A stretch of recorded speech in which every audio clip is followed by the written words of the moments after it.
This is where we're starting from. No judgment. Where did I get that yellow coat? Which one? The one I'm wearing on my teeth? Sorry, I'm gatekeeping. Look, guys, it's a whole situation. That's where we're starting from. Let's go to the bathroom, mix it up, see what we can do over the next couple of days. If you have regular 3% hydrogen peroxide, like from the grocery store, that's fine. I'm just gonna use this because it's food grade and this is what I have. You wanna do equal parts from what I understand. So do 1 tablespoon of hydrogen peroxide, and then we're gonna do 1 tablespoon of baking soda. I'm just gonna add some more baking soda. At the end of the day, mix it to whatever consistency you like. Dip her in there. This is after the first time. Y'all are gonna be way too close to my mouth.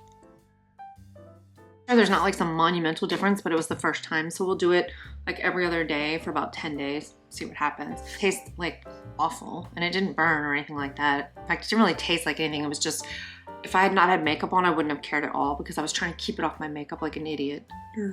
See you guys in a couple days. So unfortunately, we're not filming on the same camera because my other camera is tripping right now. Anyway, but so here is,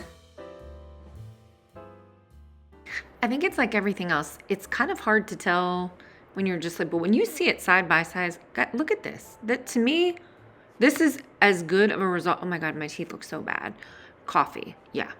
But they look so much better to me. What do y'all think? In person, I can see a difference for sure. It is definitely something that I'll incorporate into my beauty routine because it's free.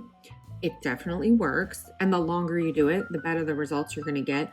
And I have really sensitive teeth. So like those crest strips or whatever, can't do it anymore. But this did not bother my teeth at all. So for me, this is a win. I love it. Y'all let me know what you think. Have you tried it? Would you try it? And I'll see you guys in the next one. Bye-bye.